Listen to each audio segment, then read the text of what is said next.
Howdy, YouTube. We're here with Legendary Drops. We are back to reactions. I know it's been a while. Imble returns.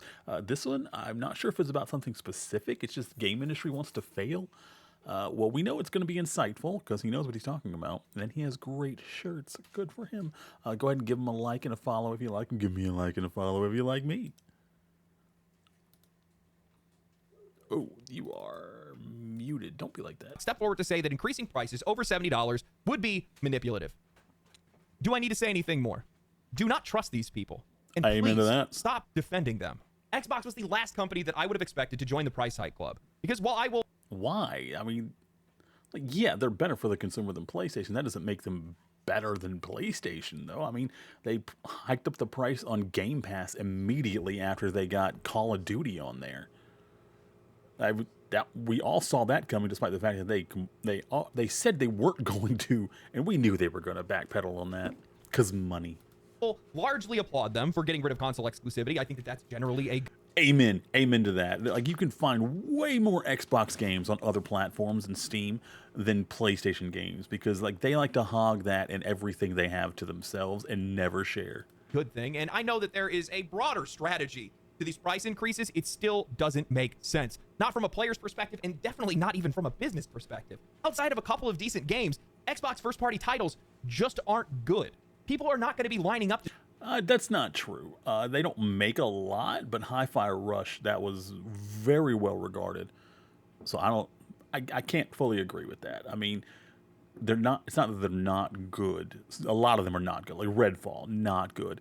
Unfortunately, they don't really make enough for us to properly gauge that. It was kind of a wasted console generation, which sucks because I like the Xbox Series X much more than the PlayStation 5. To spend $80 on an Xbox game right now. You might get a handful, but not nearly as many as you're going to need.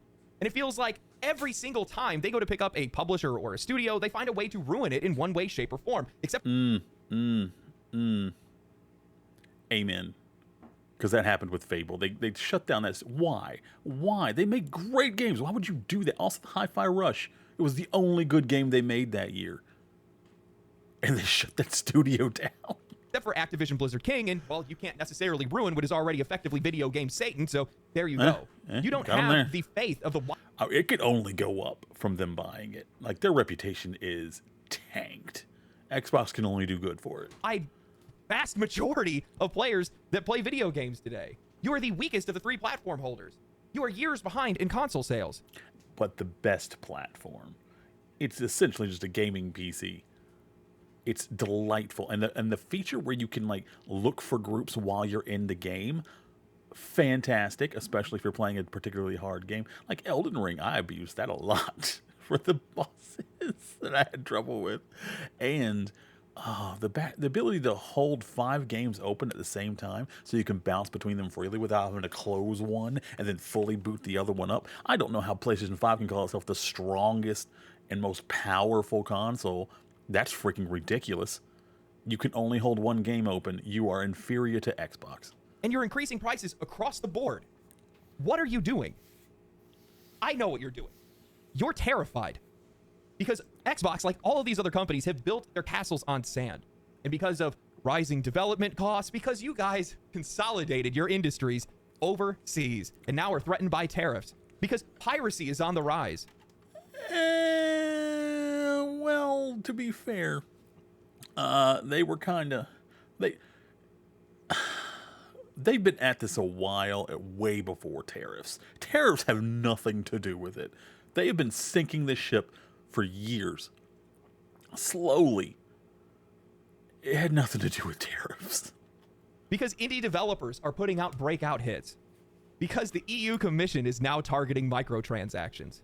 The tide is coming in, and you're all about to be washed out. Good. I will take dismantling a broken system over keeping the status quo any day. Initially through GameStop, Xbox announced price hikes across the board, increasing the price of digital games up to $80 starting next year, and increasing the price of their hardware and accessories anywhere from $20 to $30 to... What games? what games are you selling at $80? You don't have games. You have other people's games. Charging $729 for the Xbox Series X 2TB console, more expensive than the PlayStation 5 Pro. Pricing yourself higher than your competition who's outselling you 3-to-1 is a bold strategy and not one that I was expecting. At the end of my Oblivion video, I had said I don't trust these companies to make smart choices, and I hate being right.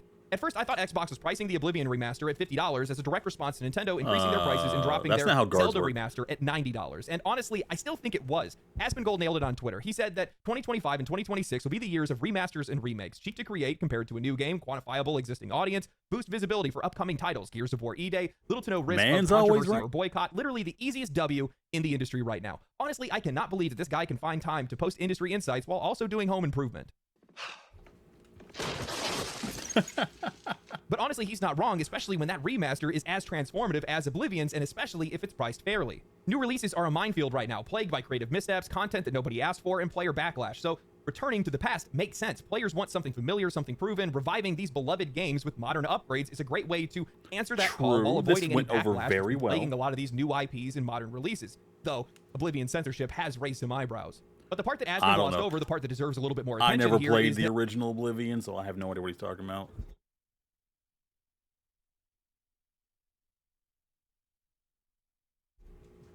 Okay.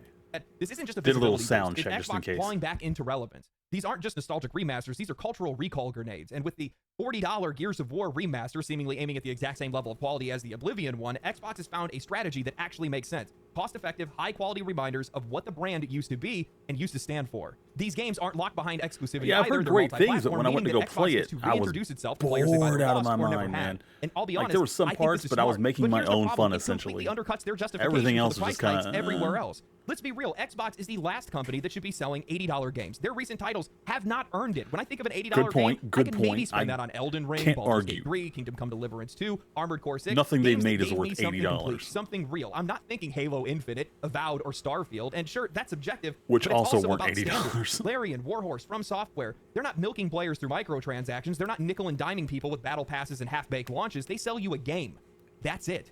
Now, Xbox, on the other hand, survives off of the back of Call of Duty microtransactions and recurring subscription revenue. Their games have not hit. Their platform sales are down, and now with the excuse of Call of Duty for some reason, I feel like a opening the floodgates, thing, not Xbox really a Call is of the Duty first thing. in line to raise their prices across the board. Games, hardware, all of it.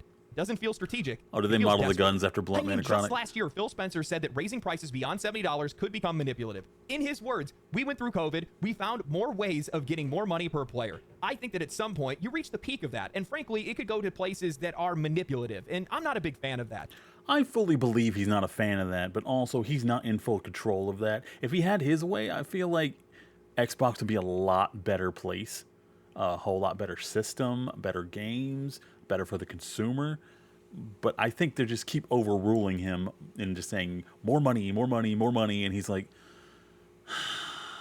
okay, well, I don't really have a choice, I guess.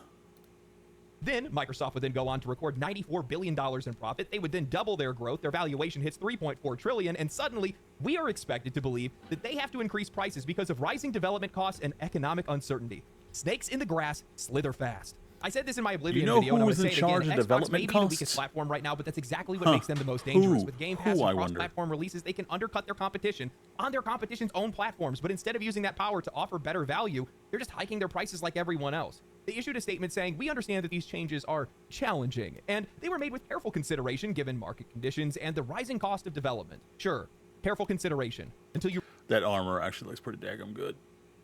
I imagine that's a huge upgrade from the original game. Realize the whole thing is just them passing the buck to the players. You know, everybody wants to pin these price hikes on the US trade war, and while that might be an agitator, I'm not buying it. Xbox is behind in the console race. You really don't think that there isn't a stockpile of unsold hardware somewhere? That Xbox that you're buying off the shelf right now wasn't made yesterday, it was made months ago. If these tariffs were such a serious issue, they could just slow down production, stagger the releases. Hell, with the profits that they're pulling in, they could eat the costs and not even feel it, but they won't, because tariffs are just a convenient scapegoat. And even if they were rescinded tomorrow, these prices would stay the exact same. What absolutely drives me up the wall is how transparent this whole thing is. These price hikes are a direct consequence of poor planning. Rising costs wouldn't be a factor if you hadn't bet your entire hardware operation in one country. If it wasn't for tariffs, it would have been something else. Supply chain failure, political unrest, a factory fire. These are self-inflicted wounds. So why is this happening? Why are all of these Oh, was that companies their hiking actual their factory on fire? What the heck? I didn't even hear about that. prices, slashing jobs, and trying to gaslight us into thinking it's all for our benefit? Well, the real answer is investor pressure. That's it. Gaming has become a hotbed for investors. It's not like traditional industries. Once hardware is out of the way, it's pure margin for the most part. No factories, no trucks, no physical goods, just code. And once they got your attention, they can sell you the exact same pixels over and over again. That's what they're protecting. Not the cost of development, but the rate of return. Live service games have become the golden goose in this industry. Infinite growth, infinite spend. You don't need to sell a game anymore. You sell a lifestyle. Look at Take-Two. Their entire business is propped up by two things: GTA Online and NBA 2K's microtransaction economies. EA, the same thing. FC, formerly FIFA, Madden, Apex Legends, 3 live service ecosystems that print money daily. Activision Blizzard, the only reason that they were worth $70 billion for Microsoft was because of World of Warcraft and Call of Duty. No innovation, no creativity, just predictable revenue. And it's that predictable revenue. Well, World of Warcraft used to be fantastic. It's slowly declined over the years. Even like their best stuff pales in comparison to when they were at their peak. Whenever they had people who were actually creative and cared about the game. Revenue that is Never played Call of Duty though. I have no idea anything about Call of Duty. I don't like realism in my games any more than I have to have it. I do like Kingdom Come Deliverance because they make the realism as part of it. But when I'm playing like shooting game, I need something fun to keep me interested. I don't want realistic shooting. There's the real world for that. I don't need that. Completely warp the conversation around development costs. We keep hearing about how games are more expensive to make than ever, but what they won't say out loud is they are the ones who made it that way. You do not get to cry poor after making billions of dollars in revenue, hiring thousands of people across a dozen studios, scaling up to unsustainable sizes, and then acting shocked when your overhead crushes your margins. GTA 6 is the perfect example. That game is taking longer to develop than every GTA combined. That's not because of creative ambition. Seriously? It's because the machine behind it has become bloated, inefficient, and addicted to scale. That's not spending smarter, that's spending more. And they're expecting us to pay for it. What makes this all the more frustrating is that this industry is not struggling. Not even close. The last 30 years have been defined by record-breaking profits year over year over year. Xbox just had its best year ever. None of these companies are tightening their belts. Their executives aren't taking pay cuts. There's no scaled-back bonuses. We will always take the brunt of them making bad decisions every single time. No question. Just mass layoffs and price hikes because they want to keep the party going at the top while cutting off everything else or just making you pay for it. And that's the thing that they don't want you guys to think about. This isn't about inflation. It's not about tariffs. It's not about rising development costs. It's about control. Xbox One. Every company complaining about tariffs is just trying to pin that on the government for them being greedy and wanting more money. Once these price hikes, they want them badly because if they can make traditional gaming so financially exhausting, $80 games, $700 consoles, $100 accessories, so they can herd their players towards services that they can control, live service games, free to play, Game Pass, cloud gaming, controlled storefronts, closed ecosystems, the long game. They're just trying to boil the frog. These guys aren't even competing with each other anymore. It's so transparent. Microsoft buys Activision for $69 billion. Sony buys Bungie for $3.6 million. These aren't random events. These are symptoms of a market consolidating so aggressively that there is no pressure to undercut each other. No official collusion, just a shared understanding that if they all raise prices together, the customer will have nowhere else to go. Not true. Not true. We have indies. And the worst part is they're doing it like it's going to benefit the industry in some way. They blame global instability, rising costs, economic pressure, but they're just using it as a smokescreen to justify whatever their next gamble is, the next experiment. All of it, every last move is designed to shift the cost of their mistakes onto you. This isn't a strategy, it's survival. It's desperation that's dressed up in a suit and It's survival in a situation that they put themselves in danger in. tie. And the more They threw themselves off the cliff and then tried to land on you to save themselves. raise the floor, the more players are going to start looking for the exit. It's embarrassing and sad, but we get great indie games out of it, like Repo and Schedule 1.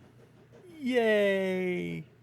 People who actually care about their games, selling them for reasonable prices. Man, Xbox really loved that quote from Ubisoft. Players need to get comfortable not owning their games. They thought to themselves, that's a strategy. That's a plan we can get behind. Let's make the market so uncomfortable for players to own anything, to own games, or to own hardware that the low-income and middle-income customers are likely to take the bait and go for Game Pass or go for cloud gaming or any of these other subscription services. Because why would I pay $80 when I could pay $20 a month and play all of these games rather than just get one little measly game? I mean, these services are so fair. They're so cheap. To be fair, Game Pass is a good deal. Until next year or the year after that. If you just buy it like 1 month at a time, not pay for it every month. Because of rising development costs and economic uncertainty, the price has to go up by 10 or 15. Just wait every couple months. Just get like a month and play a couple games. I mean, if you bought it the month Oblivion came out, you got your money's worth.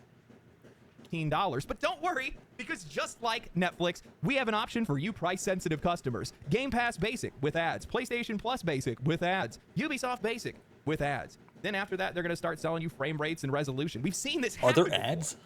Like, I don't understand how people think that this isn't going I to happen. played Game Pass last month. Last month was my month of Game Pass in which I played 2 games. I had planned out.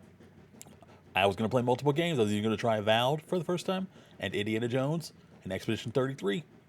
But then they dropped Oblivion, and I spent too much time playing that. And then I got sick of playing that, and I got sick of Game Pass. But it's a solid deal if you just want to spend $20 and play. Like, there's a game coming out, and it's day 1 on Game Pass, and you wanted to play it. It's a great deal, because after you're done playing it, then you can play other crap. And people push back on it. That's not what's going to happen. What? Are you stupid? You deserve to pay these prices. Gaming is slowly being monetized into a hellscape like every other industry that's out there, and it's all to attract more investors. Notice how every single year they have to break record profits. Higher and higher. Yeah, that's a ridiculous system. I don't think they actually understand the gaming industry. Of course, they don't understand the gaming industry. That's why the investors are pushing for stuff that doesn't make any sense. But like, you can't keep breaking. Eventually, you're going to hit a ceiling where you can't make more. That's just common sense. And higher and higher without ever trying to lower their floor. The funny thing is, this isn't like any other industry. We have options. We can go anywhere else that we want to. Hell, we're not even buying most of your games to begin with. I don't think that they understand how much trouble that they're in right now. Oh, they'll find out. One, I don't even think players are going to buy into this. I'm sure that there's going to be some people that are going to hop on the train of some of these bigger games that are going to come out that we know for a fact are actually good, and if it's $80, people will still pay for it. But for the most part, when I talk to other people about these price changes, when I see my YouTube comments or I see things that people say on Twitter, it's apathy more than anything else. They don't care. They don't. Okay, I wasn't going to buy it anyway. That's the attitude that I'm seeing.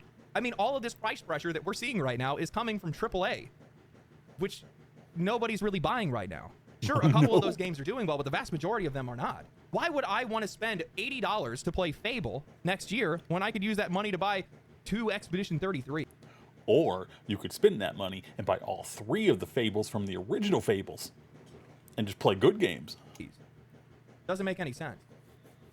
You know, the worst part is they need to charge a lot more than $80 because the EU is about to pull the rug right out from underneath these guys. You know what I find interesting? Players aren't yelling anymore. Not like they used to. We've been through the same outrage cycle so many times. That's true. That's true. It doesn't feel like people are as angry so much unless they're making content where being angry helps sell the content.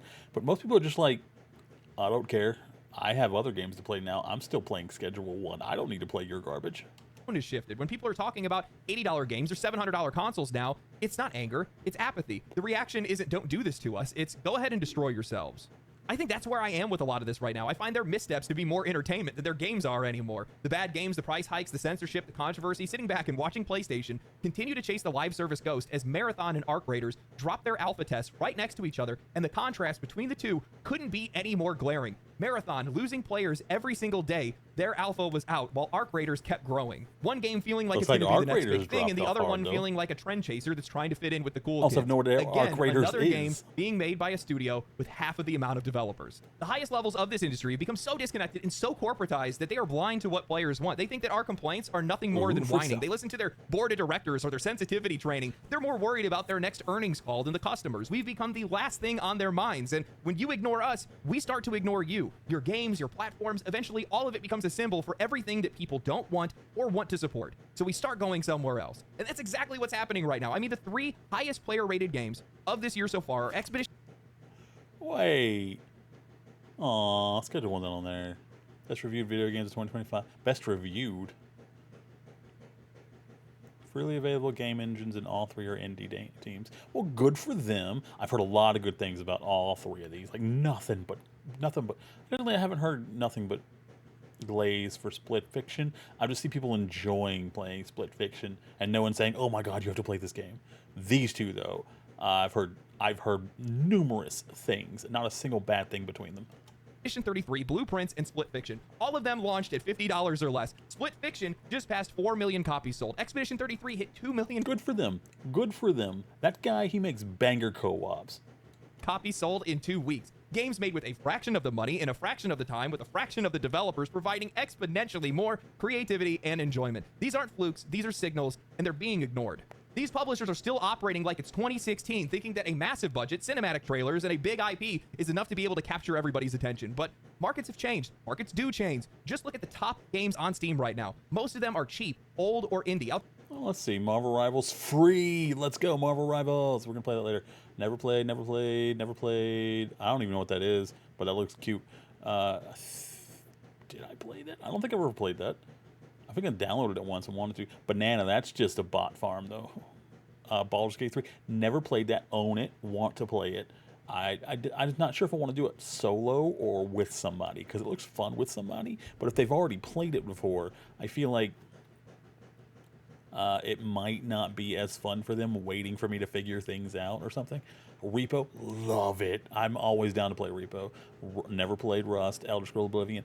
Got bored. Granted, it took me like 2 weeks of playing, and I didn't even turn in the necklace to the guy I'm supposed to turn the necklace into at the beginning of the game. I just ran around doing everything else. It was fun until it suddenly wasn't. Never played Call of Duty. Schedule 1, excited to eventually play that. I'm waiting for the price to drop. It's worth the $20, but like, I'm not in a place right now where I need to be spending full price on video games. Never played that. Want to play this next time I get Game Pass. Which I will get Game Pass, because I want to eventually finish Oblivion and still play Avowed to see how bad it is. And Indiana Jones. And I think Balatro is on there, so I might try that if I have time. Outside of Baldur's Gate 3, it's almost impossible to find a full-price game that has cracked the top 10 for longer than a week. That's why these price hikes just don't make any sense to me. A study last year showed that nearly 60% of all playtime was spent in games that are more than 6 years old. The only new titles that have... 60% of playtime in 2023 went to 6-year-old or older game. Well, yeah, that's because they're good games. A report shows that while the industry is growing, the biggest competition is Fortnite, GTA, Call of Duty. Well, yeah, it's because they make freaking GTA. They know what they're doing. That's why they can put the price at $100 for GTA 6, because people know it's going to be worth it, and you're going to spend 6 years playing it probably. Call of Duty, of course. Fortnite, they've been doing a really good job. I don't know about Roblox. A lot of people ask if I play Roblox. I don't. But a lot of people apparently play Roblox.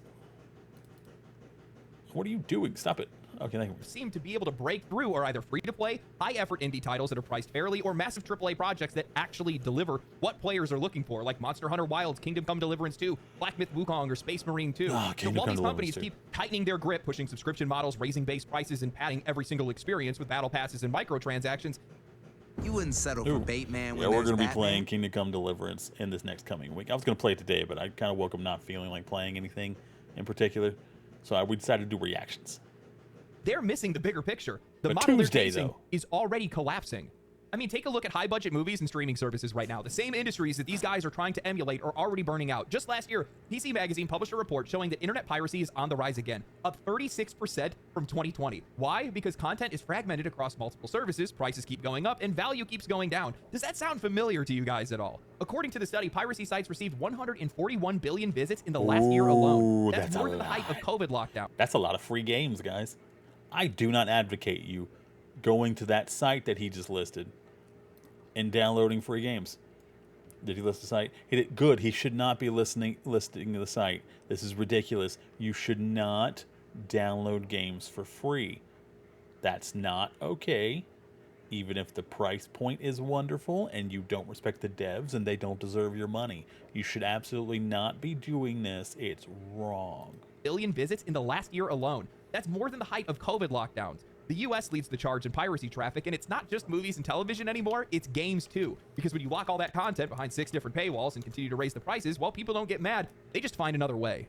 So audiences today are either avoiding these products altogether, or they're subverting the system to be able to find them for cheap or for free, making all these high-budget projects nearly impossible to find a profit in. But that's okay, right? Because, I mean, they still have all that microtransaction income to be able to fall back on. Well, I wouldn't be too sure of that. Over the last few months, the European Union has ramped up its efforts to clamp down on what they call predatory monetization practices in gaming. Why are they targeting Marvel Rivals? That's weird. All stemming from complaints about a mobile game called Star Stable Online, but it's quickly ballooned into something much bigger. The EU is now investigating the use of dark patterns, FOMO-driven events, psychological currency... Dark patterns should be stopped. They should absolutely be stopped. ...obfuscation, and the lack of return policies for in-game purchases. If these rules go into effect, and there is growing pressure to make this law, it won't just affect mobile games, it will impact everything. And I can already hear the counter argument for this. They'll just make a different version of the game for other regions, but that's not going to happen. That's not how modern global releases work anymore. Look how every gacha game or every RPG now shows its drop rates and its gacha rates, and that's all based on a law from China. Yeah, it's because they have to. Not really be worth the effort or the cost to manage different versions of the game, and plus on top of that, their motivation. Yeah, if they're too cheap to take the hits and make us pay it, they're definitely not going to make more than one version of a game, except Pokemon. They'll make 2 crappy versions of the same game. To make a different version of the game would be so transparent that it would beg litigation. I'm telling you right now, if a return policy becomes mandatory in one region, it's going to be implemented everywhere. And that alone could shatter the very foundation of this entire microtransaction economy. Good. Because these purchases... Break the broken system further. Dismantle the broken system. Build it anew. Better than stagnation of a broken system, because then nothing changes and no one's happy. Are not made out of value, they are made out of impulse. They are emotional, compulsive, dopamine-driven decisions designed to wear off quickly. That's what they want them to do, and if you give people a few hours to reconsider and refund those purchases, the entire system collapses, and that's not hyperbole. Keep in mind, And that's the why most Steam is superior. Publishers in this industry, EA, Take-Two, Microsoft, Sony, Epic, they are all held up by this model. Anything that could disrupt the balance of it would threaten to break the entire thing. Right now, most of the industry's revenue isn't coming from games, it's coming from that ecosystem. Epic has Fortnite, EA has FC, Apex Legends, and Madden, Microsoft has Call of Duty, Nintendo is pulling in billions from the Pokemon titles, and Sony, well, we already know they've been desperately trying to chase live service games for years, but this is the only path they have. This is their only path to growth. This is the only path that investors understand. And without them, they're nothing. In 2025 alone, Microsoft's content and services revenue went up. Well, they're not nothing, because then they'd sell better games, and we would give them lots of money. By 8%, not because of great new games that they had released, but because of subscriptions and microtransactions. When they acquired Activision Blizzard in 2023, their overall gaming revenue jumped by 49%. Content and services, meaning recurring payments and microtransactions, grew by 61%, consuming the vast majority of their earnings. If the European Union cracks down on digital currencies and dark patterns, and other countries continue to regulate things like loot boxes and gambling and video games, it's not just going to be a bad quarter, it's going to be a market reset. And most of these companies have nothing of substance to be able to fall back on. I'm going to be honest with you guys. I think one of the only reasons that we haven't seen any big moves towards regulation of microtransactions is because of the complete economic collapse that it would cause in the gaming industry. These guys have built their entire businesses around being able to psychologically manipulate their audience and extract as much reoccurring revenue as possible. And they've done it while constantly scaling up their companies to absurd proportions, adding more developers. Yeah, it's their own fault. Let them fall. I don't care. More marketing, and more money. And they've gotten used to this arrangement. The industry is wildly underregulated, which is exactly why it's grown so fast and attracted so much outside capital. But that gold rush is coming to an end. Because if consumer protections start forcing these companies to act ethically or even transparently, the entire business model falls apart. And of course, things are only getting worse for these guys, because add to the fact that one of their hidden revenue streams just got unraveled. Ubisoft is currently under legal fire for allegedly harvesting behavioral data through their online-only single-player games and likely their multiplayer games as well. That's why these guys wanted us to be online all the time. Data that they can analyze, sell, and use to manipulate the players, all without ever asking for permission. This is what the modern gaming industry is built on right now. Addiction loops, monetization funnels, data mining, and psychological manipulation that's disguised as entertainment. And now that that's all starting to collapse under regulatory pressure, under consumer fatigue, under the weight of a leaner, smarter, and more successful indie scene, these guys are panicking. They're raising their prices, they're pushing subscriptions even harder, they're throttling features and slapping paywalls on content that used to be free. I mean, it's now rumored that Call of Duty is going to start to paywall their events and gameplay modes. I'm telling you right now. Did that not already happen? I don't know. I don't play Call of Duty. I feel like that's something that they would have done, though. They feel very greedy. But again, never played it. Could be wrong. This isn't going to work, because the players that used to be there aren't going to be fooled anymore. And the ones that do care have already walked away, and the ones that are still there aren't going to be enough. I think I might have brought this up before, but they keep trying to treat this industry like it's every other industry, which makes a lot of sense because a lot of these CEOs are coming from other places than gaming. But it's just not how this beast is built. Which is why they don't belong here. It's the psychology of the whole thing. It's how people interact with these products. We don't even think of them as products. We think of them as games. We think of them as experiences. We think of them as worlds that we're visiting, as memories that we are having, as memories that we are sharing. A good game will absorb you. Ones that we plan on returning to or may return to in the future or whatever it might be. And we play these games. We don't consume them. And that's a completely different interaction than you see in a lot of other industries. And I think that they've lost touch with that. And I think that's more evident by the day, to be honest with you. They left the players behind. They've been making worse games. They've been trying to monetize them even further. And even if they can make a good game, it's likely too expensive for us to buy, or it's too expensive for them to make. Which is their fault. How high these guys have risen the stakes for themselves. Grand Theft Auto 6 is estimated to be $2 billion in development costs. That is insane. You cannot keep up with that. You can't even compete with that. Effectively, to just make what the AAA industry is supposed to be making in the first place. They have to sell like 30+ million copies to be able to break even after fees and There's things a cat. like that on There's a other cat. platforms. There's a fluffy cat. Hold They on. can pull that off, but the vast majority of the industry doesn't Come stand back. a chance. Are you Come kidding me? back. But these are the costs that continue to rise. Oh, They he better keep doing eat. this to Or themselves. she. They keep scaling up and scaling out, and they use subscription services and microtransactions to be able to offset that growth and show that perpetual record-breaking growth that they need to show to their shareholders, because most of these CEOs are paid in stock options to begin with that never take pay cuts, by the way, regardless of how many people they lay off or how bad their business does. Notice most of these gaming CEOs never lose their job.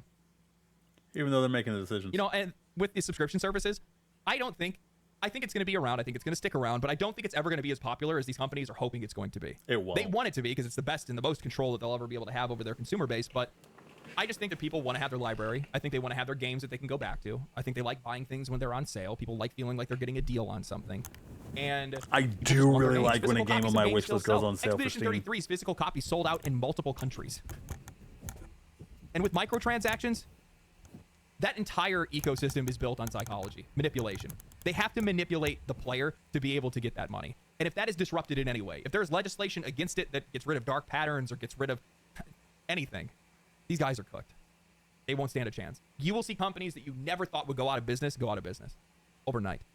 Ooh, Honestly, I can't wait to interesting. watch it all backfire. It has been so much I would fun like a list. to sit back and watch as these indie companies have just been running circles around these guys lately. It has been crazy. The amount of just random out of nowhere developers making tons of money, making games that are incredibly popular and absolutely beloved. It has just been so much fun. And keep in mind, you know, for every copy of Expedition 33 that sells, that's one less copy of Assassin's Creed that gets sold. These companies do directly compete with their games, even though they don't like to compete on their prices in a lot of cases, at least not on the AAA side. But that's how this whole thing works. Who played Assassin's Creed So, down there? you know, Who's watching this that played Assassin's Creed Shadows? How was it? Did you enjoy it? Was it worth your money? I hope it was. If it wasn't, I am so sorry you felt like you wasted that money. Maybe you could sell it on eBay. You'll recoup some of your money and pass the curse on to somebody else. oh, they hate to see it. They'll act like they're happy to see these guys do well. I was talking to an indie developer the other day, and he had said that because of the direction that the industry is headed in, it has created so many opportunities for these guys to make money, and they are so happy that these guys keep self-sabotaging themselves. I imagine It is so, yeah. I mean, if they were doing a good job, it'd be a lot harder for the indies to get noticed because everybody would actually be busy playing AAA games. Luckily, we don't have to worry about that. Ever been better to be an indie dev? I told him, you guys are making it where it's never been better to be a gamer. So, hope you guys enjoyed the video. Oh my god, yeah. Cheap games all day from the indie people. Heck yeah. Alright, this was Legendary Drops, guys. Let me know if there's been a AAA game that you actually thoroughly enjoyed. I don't know if a remake counts in that. Can I take it off? No. I don't know if a remake counts If you guys in did enjoy that. the video, Like subscribe to the channel, comment down below, Yeah. like the video, share the video, and come follow me on Twitch. I'll be streaming today, actually. great promotion. There we go. I am also streaming today. Come check me out. I don't know what day I'm uploading this, but I'm assuming I'm streaming today because I stream almost every day. Let me know if there actually was a AAA game that you've enjoyed in the last, let's say, year. Because they've been really bad in the last year, but I know at least a couple good ones probably came out. I don't know if Astrobot counts as a AAA game. But fingers crossed there was something that you spent money on that you were really excited about for the build-up, and then it actually lived up to the hype. I legitimately want that for everyone who's watching this video. All right, I'll catch you later, guys. Stay safe, stay hydrated, take care of yourselves, and take care of somebody else. Love and nachos. Mwah.